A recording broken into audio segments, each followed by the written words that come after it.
జగన్మోహన్ రెడ్డి గారికి 2019 తర్వాత అధికారం ఇస్తే అద్భుతంగా చేస్తారు. అంటే 33,000 ఎకరాలు సేకరించి శ్రవణ్ కుమార్ గారు లాంటి వాళ్ళు నిజాయితీగా ఇంత కూడా అవినీతి లేకుండా ఒక బంగారు పళ్ళెం పెట్టి 33,000 ఎకరాలు ఇచ్చి పరిపాలన చేసుకో బ్రదర్ అని ఇస్తే ప్రజావేదికతో కూల్చడం మొదలుపెట్టి ఎన్ని చెత్త పనులు చేయాలో అంటే ఏ ముఖ్యమంత్రి చేయలేనాడు. ఒక మద్యం mafia, sand mafia, mining mafia ఇవన్నీ చేసుకుంటా పోతా చివరికి ఇంకన్నా ఆపుతాడు అనుకుంటే మళ్ళీ ఈ వారం క్రితం ఈ ల్యాండ్ టైటిల్ యాక్ట్ అని ఒకటి కొత్తది పట్టుకొచ్చాడు. వెళ్ళే ముందు 20 రోజుల ముందు కూడా నేను అడుగుతూ ఉన్నా జగన్మోహన్ రెడ్డి గారిని, ఇది ఏ విధంగా వ్యక్తులకి మంచి జరుగుతుంది? ఏదైనా ఒక పని చేస్తే 10 మందికి అది ఉపయోగపడాలి.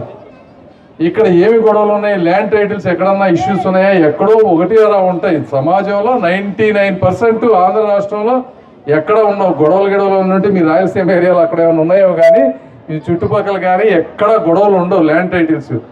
దీనికి అంటే లోకల్గా గవర్నమెంట్ అధికారులు నిర్ణయిస్తారంట. ఏదన్నా ఇష్యూ వస్తే వాళ్ళనే అప్పీల్ చేసుకోవాలంట. అప్పీల్ చేసుకుంటే వాళ్ళని చూసి చేస్తారంట.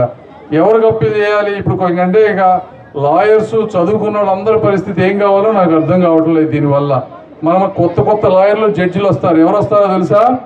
ఒక సజ్జల రామకృష్ణారెడ్డి గారికి జోన్ 1 అప్పచెబుతారేమో, జోన్ 2 అని చెప్పి వైవి సుబ్బారెడ్డి గారికి జోన్ 2 అని చెప్పేటప్పుడు విజయసాయి రెడ్డి, ఇక వీళ్ళని మనం జడ్జిలుగా తీసుకొని మన మీదే కేసులు పెట్టి ఆ ల్యాండ్స్కి అన్నిటికీ కూడా కిరికిరి పెట్టి ఈ విధంగా చేయాలనుకుంటా ఉన్నారు.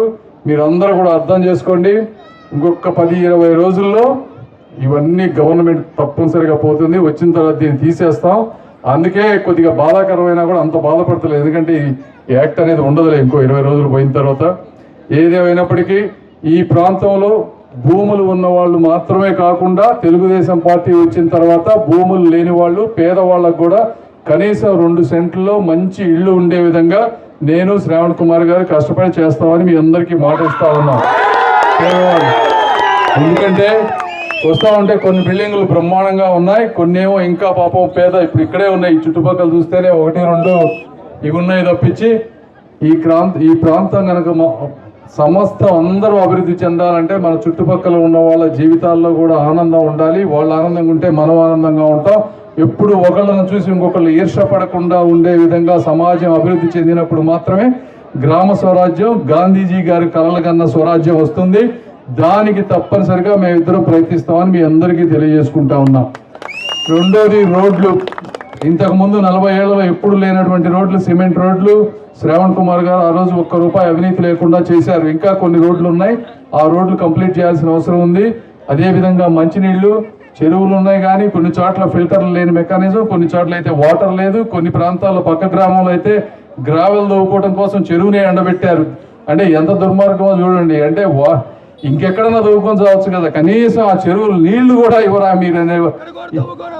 ఎక్కడ పడుతున్నారా? యథా రాజా తదా ప్రజా బ్రదర్. ఇక పైనోడు ఎక్కడుంటే ఎట్లుంటే కింద వాళ్ళు అట్లే ఉంటారు ఈ నాయకులు. బట్ ఏదేమైనప్పటికీ అరాచకాలన్నిటికీ కూడా ఇంకొక 20 రోజులు ఓపిక పట్టుకుండి కంపల్సరీగా తెలుగుదేశం, జనసేన, బీజేపీ అఖండ మెజారిటీతో వస్తుంది. జగన్మోహన్ రెడ్డి గారికి జూన్ 4వ తారీఖు ఒక షాక్ ట్రీట్మెంట్ రాబోతాను. షాక్ వస్తాయి. ఆ షాక్ తోటి ఈ రాష్ట్రంలో ఉన్న అరాచకం అంతా పోతుంది.